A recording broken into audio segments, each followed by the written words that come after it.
Hey everyone, welcome back to our channel How to Tutorials. If Fitbit app keeps crashing, freezing or not syncing, don't worry. Let's fix it in just a few easy simple steps. First step is to restart the app.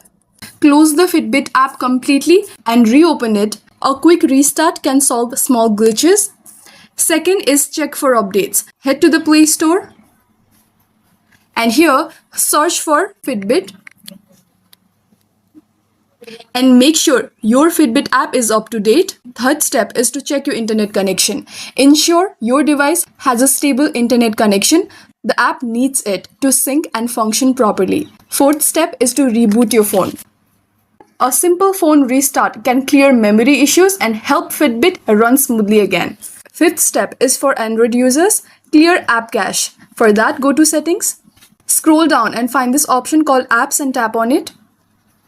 And here, use the search icon at the top right and type Fitbit.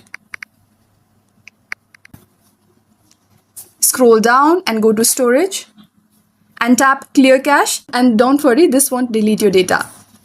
So next step is to reinstall Fitbit. If nothing works, uninstall and reinstall the app. This usually fixes corrupted installs. And that's it. Your Fitbit app should be working now. If this video helped, give it a thumbs up and subscribe for more quick tech fixes. Thank you for watching and I'll see you in the next one.